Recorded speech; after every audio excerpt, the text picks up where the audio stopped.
Fala galerinha do Motiva, tudo bem com vocês? Professor Paulo Ricardo na área. E no nosso encontro de hoje falaremos não sobre um conteúdo específico, falaremos aí sobre um conjunto de conteúdos que envolve a tão famosa norma culta da língua portuguesa, ou muito denominada também norma padrão, tá? Já que eu falei o nome norma culta, já que eu falei o nome norma padrão, lembrar que existe também a norma coloquial, tá? O que é que tem as três tem em comum? O nome norma, tá? Cuidado com isso, beleza?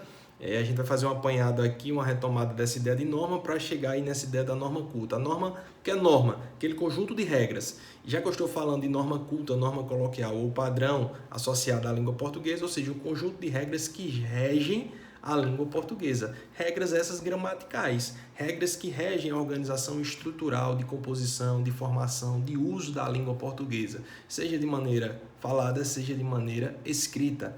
Lógico que dependendo da norma, uma vai se aproximando mais ou menos, com maior ou menor intensidade, com maior ou menor formalidade das situações de uso, tá? E aí da própria oralidade, do uso da escrita. Lógico que a norma coloquial está mais voltada para oralidade, fruto dessa ausência de rigidez com estruturas, com regras específicas de utilização da língua naquele momento ali de fala.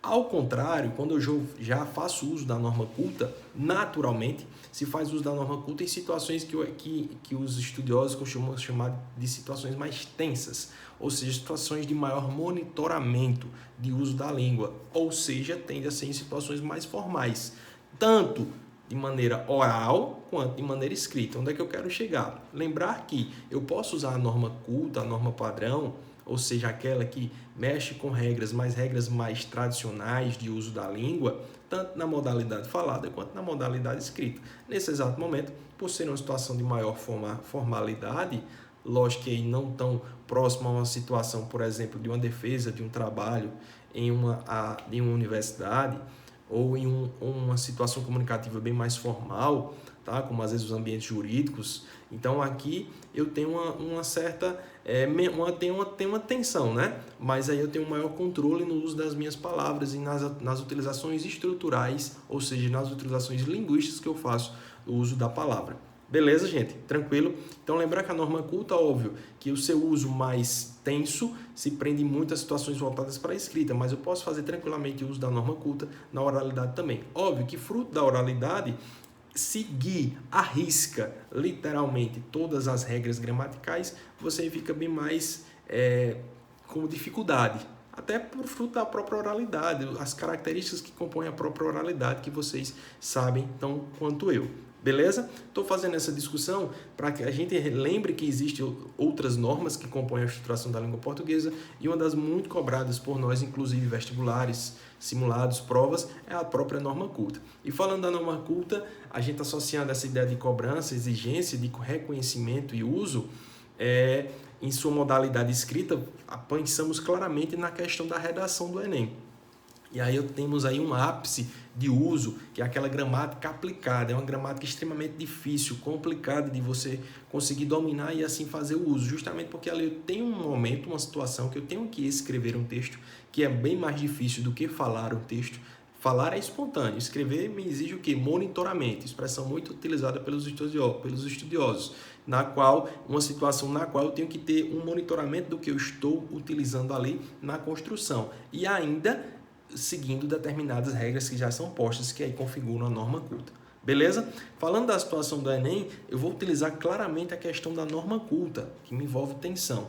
E falar da norma culta, a gente vai aí associar esse conjunto de regras, tanto que lá diz aí nas próprias indicações, no momento que você vai escrever a redação, siga especificamente as regras da modalidade escrita, da língua portuguesa, de acordo com a norma padrão, a norma culta posta.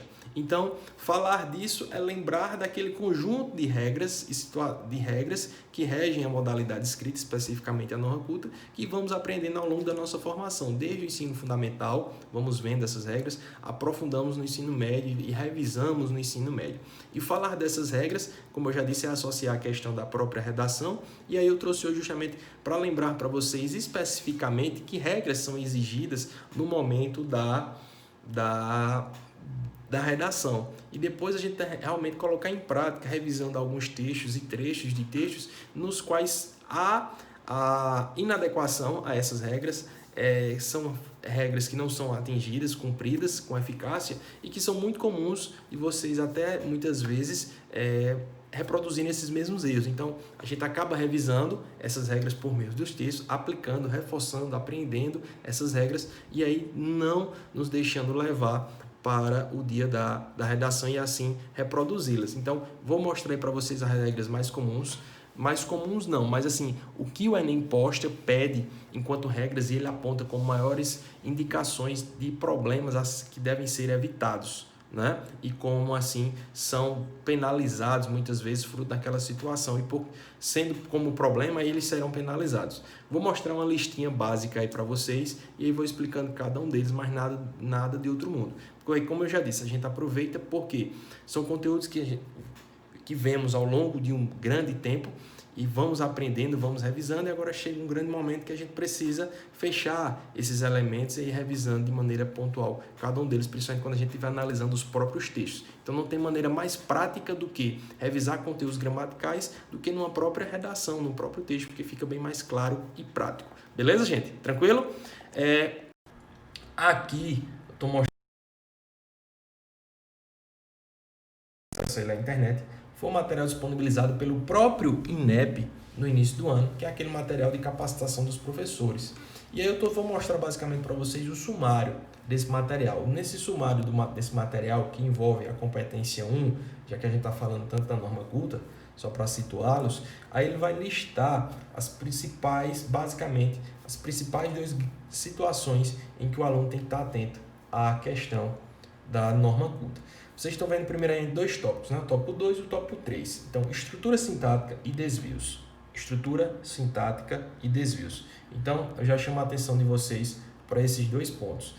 No momento que você está sendo avaliado na redação do Enem, o seu texto aí ele vai ser orientado, o corretor ele vai se orientar basicamente por esses dois problemas, possíveis problemas que vão aparecer no seu texto. Problemas de duas categorias, de estrutura sintática e problemas de desvios, que é o que o Enem chama, problema de estrutura sintática e de desvios.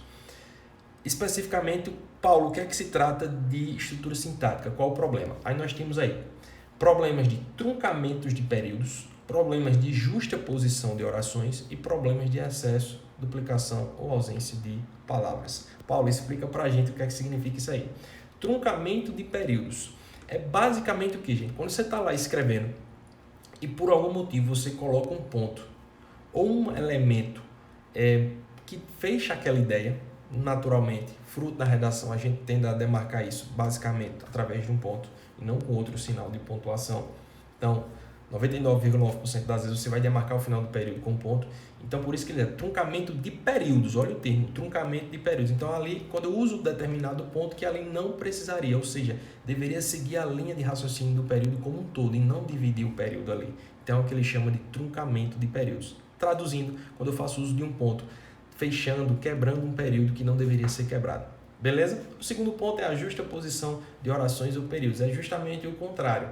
Quando naquela frase, quando naquele período, né, naquela estrutura frasal ali, eu precisaria sim demarcar ali, dividir os períodos. E muitas vezes a gente não faz isso, a gente acaba colocando orações justapostas, uma por cima da outra e períodos justapostos. Eu não consigo demarcar os períodos, ou seja, é um contrário do outro. Truncamento é quando demarco com um ponto, quebrando aquela ideia, vamos chamar assim. E o justaposição é quando eu coloco ideias umas atrás das outras e não demarco com o ponto aí, quebrando, entre aspas, aquelas ideias para melhor demarcá-las. Então a quebra às vezes é necessário. Então muitas vezes, cuidado com períodos longos. Aí ele vai estar muito nessa ideia de ideias justapostas. Nem todo período longo, vale salientar, ele é problemático. Nem todo período longo ele é justaposto ou tem esse problema de justaposição. Beleza? Tem que ver muita estrutura, mas eu sempre chamo a atenção. Cuidado com períodos longos. Por isso que você vem sempre aquela orientação. Pega teu parágrafo ali, tente dividi-lo. A gente tende a dividir basicamente ali em 3 períodos, que fica uma organização interessante, 3 a 4 períodos. 2 períodos, dependendo da quantidade de linhas daquele parágrafo, pode ser que eu tenha períodos muito longos que dificultem a compreensão da informação, muitas vezes como reflexo da justaposição. Beleza? O terceiro ponto é justamente a questão do excesso, da duplicação ou ausência de alguma palavra. Então, faltou alguma palavra, alguma expressão, uma simples preposição, um simples artigo que era importante ali, um substantivo, né? Vou chamar a atenção para uma preposição. Faltou uma preposição ali, é uma ausência de palavra. Você quebra a estrutura sintática. Beleza? Por isso que está dentro dessa categoria, estrutura sintática. A simples falta de um elemento, de uma preposição, por exemplo, quebra uma estrutura sintática. Eu estou falando aqui de um exemplo de uma situação de sintática na qual, por exemplo, eu tenho um verbo que pede especificamente uma preposição. Por exemplo, o verbo precisar, preciso de. Então, se você esqueceu aquela preposição que é explícita, que é visível, que é necessária para aquela estrutura sintática, você aí está perdendo pontos aí também, claramente, na sua organização estrutural, especificamente na parte sintática. Então, esse é o primeiro conjunto de problemas que são muito comuns, naturalmente, e que levam à perda de determinados pontos na competência 1. A segunda categoria, nós temos aí, gente, né? Ela já se subdivide em 4 tópicos. O primeiro, desvios de convenção de escrita, acentuação, ortografia, né? Separação silábica, desvios gramaticais, regência, concordância, pontuação, paralelismo sintático, emprego de pronomes e crase, desvios de escolha de registro e desvios de escolha vocabular. Então, muita atenção com isso aí. Desvio de escolha vocabular, desvio de escolha de registro, desvios gramaticais e desvios de convenções da escrita. Paulo, explica aí um pouquinho melhor. Alguns deles podem ser de difícil compreensão, mas são muito fáceis de serem entendidos. O primeiro, desvio de convenção de escrita. Acentuação, ortografia, a questão do próprio hífen, palavras maiúsculas ou minúsculas e separação silábica. Acentuação clássico, faltou um acento ou colocou um acento que não deveria. Ortografia, trocar a escrita de determinadas palavras. No lugar de um mais, colocar um mas. Então, você teve um problema ali de ortografia. Palavras que são, às vezes, muito parecidas. Vai entrar, você, às vezes, não, cuidado. Quando eu troco palavras que são parecidas, você pode escrever aquela outra palavra parecida de maneira correta. Então, não vai entrar como erro de ortografia. Vai entrar justamente, como o Enem chama aqui, de problemas da questão da escolha da escolha vocabular, beleza? Adequação vocabular, certo? Eu vou chamar a atenção de vocês mais à frente para isso.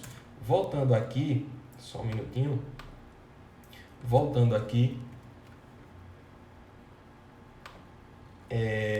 Dentro dessa caracterização ainda dos desvios, deixa eu voltar aqui, só um minutinho. Dos desvios, o que é que a gente vai ter?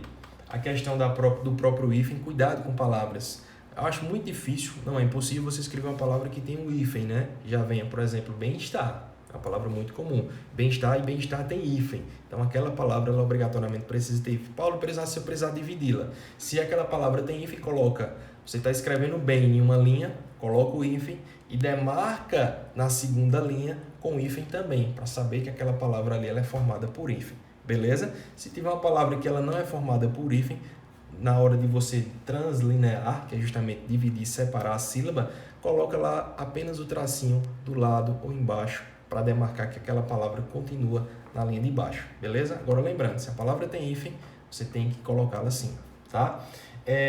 Própria separação silábica, eu acabei de falar, desvios gramaticais, aí vai entrar a questão de regência, concordância, a própria pontuação, o paralelismo sintático, né? A questão de emprego de pronomes e de crase. Então, a gente tem uma gama aí de conjuntos de elementos que estão na categoria de elementos gramaticais. Tranquilo? E outros 2 pontos bem interessantes que traz aí para vocês é a questão dos desvios de escolha de registro e desvios de escolha vocabular. Cuidado para não confundir os dois. Desvios de escolha de registro, como até o nome está aí, ó, informalidade e marcas de oralidade.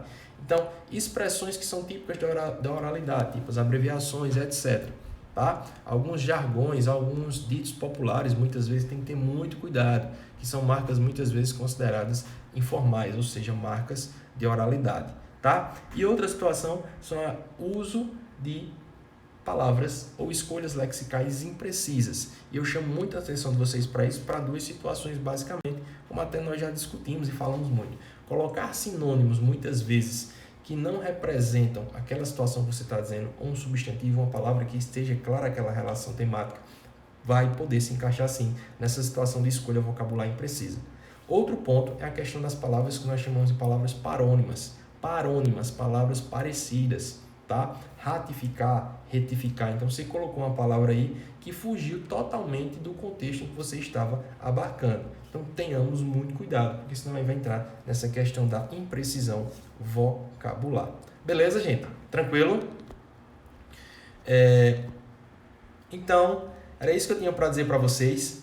Lembrar aí, então a gente vai para a prática, vai ler muitos textos aí que tem várias situações nas quais podemos encontrar diferentes questões dessa, tanto de estrutura sintática quanto de desvios, tanto para a gente revisar e fixar esse conteúdo e a gente percebendo, aprendendo, desenvolvendo nossa memória fotográfica, revisando alguns conceitos gramaticais que são extremamente importantes, frutos aí dessas situações que são muito comuns na hora da redação. Beleza? Foi um prazer, muito bom revê-los e até a próxima. Valeu!